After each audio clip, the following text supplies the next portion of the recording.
자, 이슈 앤 피플 2부 시작하겠습니다. 지금 또 들어오신 분들 그리고 또 아까 놓치신 청취자분들 위해서요. 1부에서 내드렸던 퀴즈 다시 한번 드리고 시작을 해야 되겠습니다. YTN 라디오에서 참 힘든데 이거. YTN 라디오에서 오후 1시부터 2시까지 진행하는 시사 프로그램의 이름은 무엇일까요? 보기 드리겠습니다. 1번 이슈 앤 피플, 2번 업슈 앤 피플, 3번 이땅께 앤 피플, 4번 있어 불어 앤 피플입니다. 네, 충분하게 재미있게 할 수도 있을 텐데 너무 재미없었죠? 죄송합니다. 가뜩 졸린 봄날 이 시간 또 잠 깨시라고 그래봤다고 제 스스로 핑계 한번 대드리겠습니다. 1번 이슈 앤 피플, 업슈 앤 피플, 이땅계 피플, 있어 불어 앤 피플입니다. 정답 아시는 분 샵 0945로 문자 주시면 추첨해서 커피 쿠폰 드리도록 하겠습니다. 자, 젊은 청년 정치인의 시각으로요. 돌직구 한번 날려보는 시간 또 마련했습니다. 상암동 한시 청년들 오늘도 젊은 정치인 두 분 모셨습니다. 먼저 문성호 국민의힘 전 대변인 나오셨고요. 안녕하세요. 네, 안녕하십니까. 예, 그리고 박성민 민주당 전 최고위원도 나오셨습니다. 안녕하세요. 네, 안녕하세요. 네, 반갑습니다. 자, 민주당 얘기부터 먼저 좀 해봐야 되겠습니다. 검찰이요, 민주당의 윤관석, 이성만 의원 사무실 등에 대한 압수수색을 했습니다. 혐의가 있으니까 하는 거 아니냐 이런 말도 있고요. 이건 검찰 표적 수사다 이렇게 의견이 갈리고 있습니다. 박 의원님은 어떻게 보고 계세요?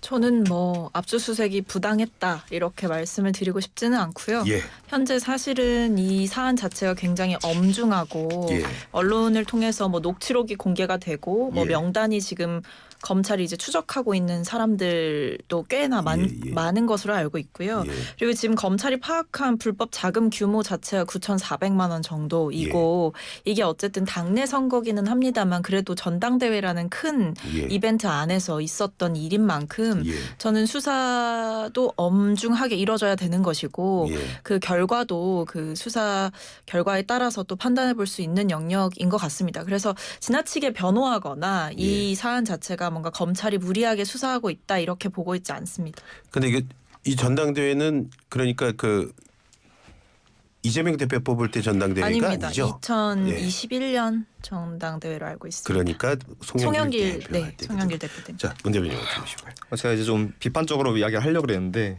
이제 비서관님께서 이야기를 다 잘 해주셨기 때문에 지금 이게 민주당 측에서 지금 국면 전환용으로 검찰이 무리하게 밀어붙이겠다 이런 식으로 말씀하시는 분도 계시지만 지금 검찰이 거의 실질적으로 지금 액수까지 특정을 하고 관련 녹취록과 또 그 당시 핵심 역할을 맡은 것으로 보이는 이정근 전 사무부총장의 증언까지 나오고 있는 상황이기 때문에 저는 지금 검찰이 어떤 이거의 실체에 굉장히 근접해 있다라고 생각을 하고요.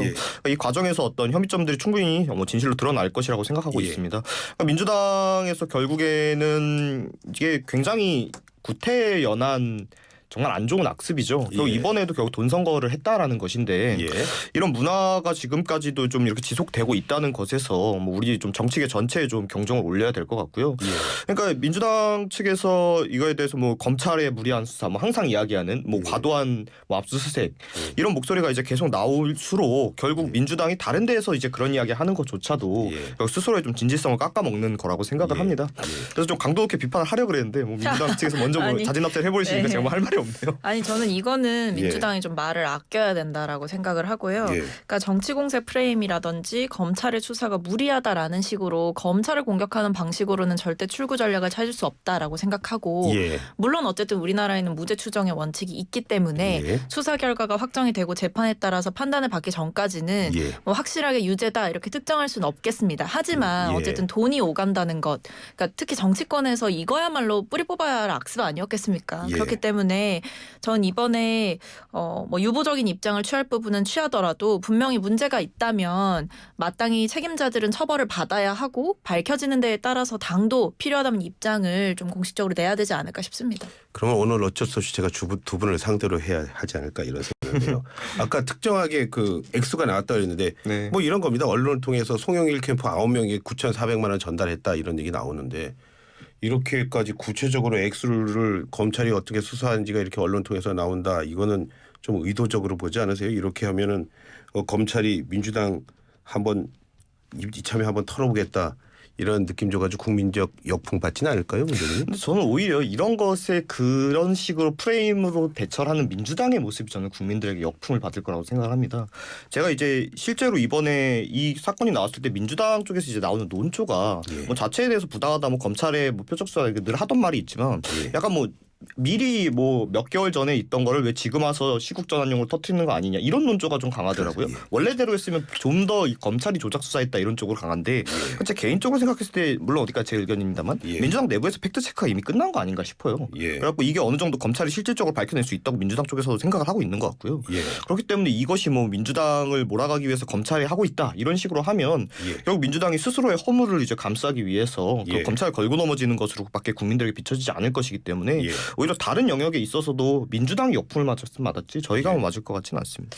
근데 뭐 당에서는 제가 파악하기로는 어쨌든 중립적인 입장을 취하시는 분들이 많고요. 그러니까 지나치게 뭔가 지금 혐의자라고 특정되고 있는 의원들을 감싸거나 아니면 뭐 무조건 검찰이 지금 없는 사실을 꾸며내고 있다 이렇게 보시는 분들보다는 어쨌든 수사가 진행되고 있고 그리고 녹취록의 내용이나 이런 것들이 상당히 구체적이기 때문에 여기에 대해서 속단하거나 해서는 안 된다. 그러니까 너무 이제 무리하게 이제 검찰을 공격하는 방식으로 가서는 안 된다라는 공감대는 있어 보여요. 그래서 지금 당에서 나오는 것들을 보면 사실 뭐 이재명 대표 수사 때 이제 당에서 나왔던 입장들이나 여러 가지 이야기들보다 훨씬 그 수도 적고 내용의 그 날카로움도 상당히 떨어지는 부분이 있습니다. 그러니까 당에서도 지금 이거를 좀 침묵하면서 지켜보고 있는 상황이다. 그리고 좀 이거는 뭔가 정파적인 논리나 뭐 내 식구 감싸기 이런 것들이 통하지 않는 영역이기 때문에 당 안에서도 좀 침묵하면서 이 사안을 엄중히 바라보고 있다고 이해해 주시는 게 더 정확할 것 같습니다. 그러면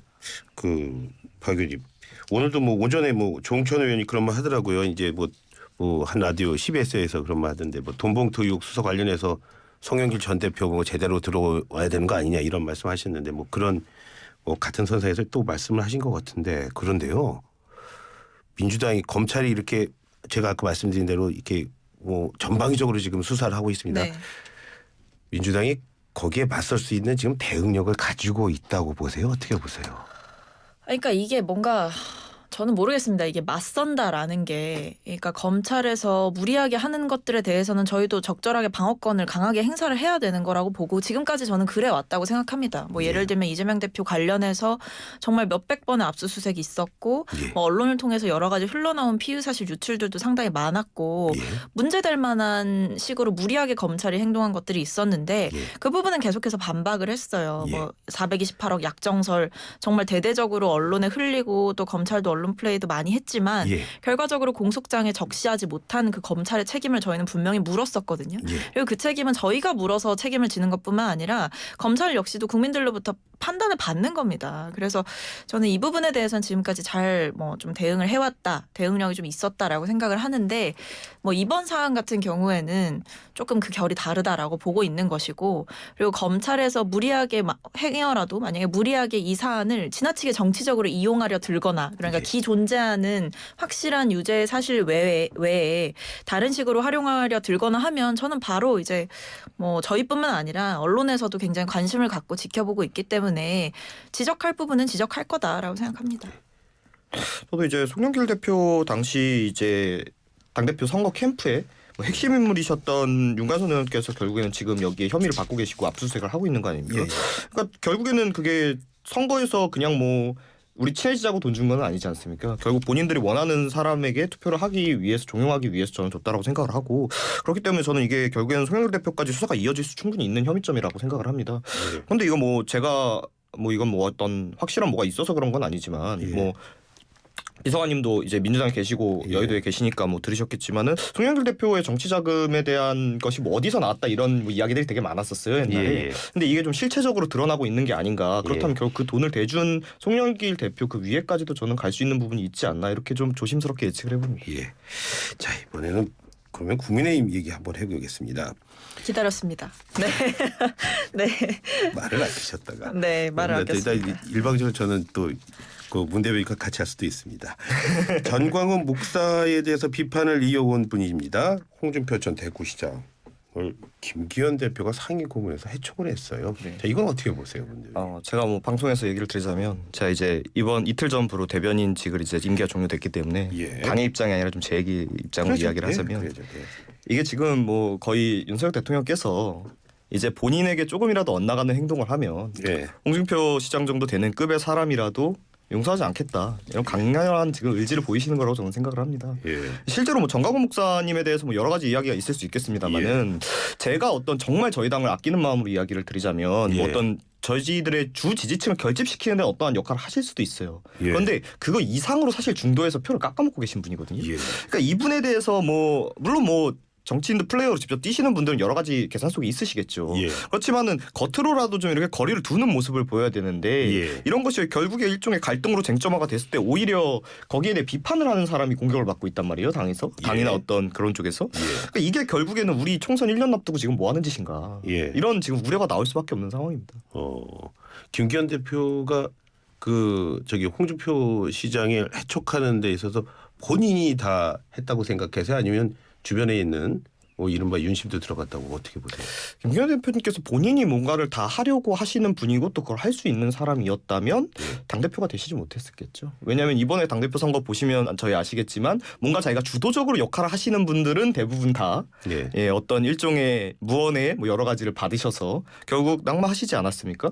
그러니까 저는 이게 김기현 대표가 본인께서 뭐 홍 대표하고 뭐가 뭐 알력이 있으시거나 아니면 진짜 이 사안을 봤을 때 정광훈 대표께서 정당하다고 생각을 해서 했다라고 절대 생각하지 않고요. 네. 뭐 그 부분에 대해서야 뭐 제가 굳이 언급드리지 않아도 모두 알고 있을 거라고 생각합니다. 예. 이틀 만에 달라지신 우리 문성호 네. 전 대변인이셨습니다. 네. 박 의원님. 네. 저는 김기현 대표가 이거를 결정했는지 뭐 용산에서 오더가 내려왔는지 알 수는 없습니다. 하지만 제가 봤을 때 일단 김기현 대표가 당내 기강을 잡으려고 무리하게 행동을 했다라는 거는 팩트인 것 같고요. 예. 이뿐만 아니라 저는 느끼는 게 아니 양두구육이란 말 썼다고 이준석 전 대표 징계하고 예. 나경원 의원 같은 경우에는 뭐 저출생 관련해서 아이디어 하나 냈다고 갑자기 해임시키고 그다음에 이번에는 이제 홍준표 시장님께서 쓴소리 좀 했더니 해촉시키고 그러니까 이렇게 하면은 국민의힘에 살생부가 이제 존재하는 게 아닌가 싶을 정도로 예. 쓴소리만 하면 거기 이름 적히고 해촉당하고 해임당하고 예. 뭐 압박받고 뭐 예. 주저앉히고 이런 게 일상화된 정당이 과연 민주주의 정당인가 싶고요. 예. 완벽하게 비정상이다 싶습니다. 그리고 홍준표 시장의 말이 뭐 과했다, 과하지 않았다 이런 해석에는 뭐 각자 예. 주관적인 판단이 들어가기 때문에 갈릴 수는 있지만요. 분명한 거는요. 예. 당에서 가장 중요한 건 다양성이라는 거죠. 예. 지금 김기현 대표가 보여주고 있는 리더십은 예. 사실상 이거는 리더십이 아니라 굉장히 강압적이고 수직적이고 권위적인 소위 말해 완벽하게 국민의힘을 꼰대 정당으로 보이게끔 하는 예. 엄청난 역할을 지금 하고 계시다. 그러니까 예. 당대표로서 언제 리더십을 발휘하시나 했더니 이제 국민의힘을 꼰대 정당으로 이렇게 탈바꿈시키는데 선두주자로 나서시는 걸 보면서 예. 아 이게 순한맛 김기현 이게 연포탕 하실 때 순한맛으로 이제 하시겠다고 하시더니 이제 매운맛으로 바뀌어 가는 과정인가 싶습니다. 뭐 김기현 대표 박 의원님한테 좀 묻고 싶은데 김기현 대표가 뭐 그 박정희 기념관 간다고 하고요. 그리고 다음 주에는 또 박근혜 전 대통령 만난다고 그런 얘기 하고 있는데 그렇게 되면 그 아무래도 이 두 분을 또 전폭적으로 지지하는 분이 정광훈 목사니까 그러면 정광훈 목사와 함께 가고 그다음에 홍준표 대구시장을 내준다 이렇게 봐도 되는 겁니까? 뭐 정광훈 목사랑 같이 가지는 않겠죠. 당이 정말 상식적이라면은 제가 봤을 때 정광훈 목사랑 만약에 그 일정 같이 가면 당 문 닫아야 되고요. 근데 이제 지금 문제는 뭐냐면 정광훈 목사와 제대로 선을 긋지 못하고 있다라는 인상을 주는 것뿐만 아니라 본질은 본인의 그 어떻게 보면 견고한 지지층 그러니까 콘크리트 지지층만 보고 예. 전략을 세우고 거기에 맞춰서 움직이고 있다는 게 문제입니다. 그러니까 지금 보면은 청년층에서 지지율 떨어지고 있고요. 예. 중도층 떠나가고 있고요. 중도층 비율 점점 늘어나고 있어요. 예. 물론 민주당도 뭐 그렇게 중도층 민심 잡기 위해서 잘하고 있는 건 저는 아니라고 생각합니다만 예. 그럼에도 지금 최근에 국민의힘의 모습을 보면 결국에는 국민의힘이 계속해서 우클릭을 하게 만드는 그런 지지자들 또는 우클릭을 해서 그런 지지자들을 계속 끌어안고 가려고 하는 그러니까 확장성이 있는 전략이 전혀 보이지 않고 있는 게 문제인 거죠. 예. 그러니까 결국에 이제 정광훈 목사하고 확실히 선을 왜 긋지 못하느냐 예. 국민의힘에서 예. 사실 저희도 엄밀히 얘기하면 긋고 싶어 하시는 분들이 다수입니다. 긋고 싶어하는 분들이 다수인데 예. 뭐 이번에 저희 전당대회를 보셨으면 아시겠지만은 이게 일반 대중분들의 민심하고 또 저희의 지지자 당원분들의 민심하고 흔히 얘기하는 예. 당정의 민심 간의 간극이 분명히 존재해요. 예. 그래서 어떤 내가 이런 진짜 우리의 정당의 승리를 위해서 중도층을 좀 더 끌어올 수 있는 액션이라는 것이 예. 결국 우리 당에 이제 흔히 방금 얘기하신 어떤 콘크리트 지지층 이런 분들에게 예. 표를 잃을 수 있는 행동이 되거든요. 예. 그런데 이제 일종의 이런 것이 당대표 선거를 넘어서 일종의 공천 같은 데서 경선이라던가 예. 이런 결국 예선과 본선 중에 뭐가 더 중요하냐라는 문제인데 예. 당연히 본선이 더 중요하지만 내가 예선을 통과하면 본선 자체에 나가지를 못하니까 예. 결국 그 예선에서 중요한 우리 핵심 지지층들의 어떤 지지율을 갖고 있는 정광훈 목사하고 선을 다 못 끊는 거죠. 예. 그러니까 제 생각에는 이건 좀 다 같이 단결을 해서 예. 우리가 정광훈 목사 같이 우리의 중도의 표를 깎아먹는 분들은 우리가 좀 당에서 강구하게 내치자 예. 이렇게 해야 되는데 막상 자기가 직접 나가는 사람들한테 예. 본인이 그 플레이어로 뛰고 있는 사람들한테 그런 말 먹히지 않죠. 예. 그러니까 지지 기반을 국민이 아니라 극우 세력한테 두니까 이런 문제가 생기는 거예요. 그러니까 국민들한테 본인의 의정 활동이나 본인의 소신 원칙 같은 것들로 평가를 받을 생각을 해야지. 예. 자꾸 이제 볕 좋은 데 가셔가지고 양지 바른 곳 가셔가지고 뭐 몇 선 하셔도 아무도 모르는 의원님들 천지신데 예. 그중에 보면 상당히 그런 선거 때만 되면 그 잘못된 세력들과 손을 잡으려고 하고 예. 또는 정치적 이익을 적절하지 않은 방식으로 취하고 있는 분들이 정치권을 굉장히 구태스럽게 만들고 있다고 생각합니다. 또 제가 조금 변명을 해드리면 예. 이분들도 당연히 본인들의 어떤 그런 정당에서의 모습, 뭐 정치인으로서의 모습 보여드리고 싶은데 예. 그러려면 우선은 자기가 직을 얻고 나와야 되다 보니까 예. 그래서 조금씩 쉽게 얘기하면 조금 자기 안에서 타협을 하다가 예. 어느 순간 횡 넘어가시더라고요. 제가 옆에서 지켜보니까. 그래서 이건 좀 어떤 개인이 뭐 잘해야 된다 못한다라기보다는 우리나라 전체의 좀 정당 시스템이나 공천 시스템 같은 게 어쩔 수 없이 그렇게 될 수밖에 없는 방향으로 가는 게 있다. 그러니까 결국엔 좀 전체적인 개혁이 필요하는데 그런 개혁 드라이브도 사실 지금 좀 막혀 있는 상황이라 앞날이 좀 저희가 어렵습니다. 박 의원님은 민주당은 일부 지지층이 좀 의존하고 있다는 생각은 안 하세요? 하죠. 그래서 문제라고 항상 비판합니다. 예. 오늘은 안 되겠어요. 두 분은 다른 질문으로 가야지. 오늘 두 분 다 이렇습니다. 자, 요거는 한번 또 두 분 그러실 것 같아요. 대통령의 도감청 의혹 한번 얘기해 보겠습니다. 문 대변인, 네. 우리 정부 잘 대응하고 있다고 보십니까? 뭐 아직 좀 지켜봐야 되는 입장이라고 생각을 하고요. 예. 뭐 지금 이게 뭐 문서 위조 여부 뭐 이런 것도 지금 이야기가 좀 나오고 있고, 예. 근데 뭐 유출된 것 자체는 사실인 것 같습니다. 그러니까 이게 지금 일종의 러시아 측에서 어떤 공작으로 예. 그러니까 흔히 얘기하는 어떤 허위 선동을 할 때는 100% 거짓으로 하는 것보다는 한 10% 좀 사실인 거에다가 거짓을 섞는 게 좋다고 그러지 않습니까? 예. 그러니까 실제로 유출된 문서를 가져다가 자기들이 조금 더 위조를 해서 다시 유포를 한 상황인 것 같아요. 예. 그렇기 때문에 여기에 대해서 좀 대통령실이나 뭐 정부 측에서 예. 섣불리 대응을 하는 것보다 좀 더 지켜보는 것도 저는 뭐 나쁜 선택은 아니라고 생각합니다. 문서가 있는데 그 민서에 또 이렇게 가필이고 네, 섞여진 네. 게 지금 돌고 있다 이런 말씀이신 거죠. 근데 저는 여당이든 대통령실이든 피해자 코스프레 그만하셨으면 좋겠어요. 왜냐하면 지금 보면은 여당에서는 확인되지 않은 사실로 정치 공세화하고 있다라고 하고 있고 예.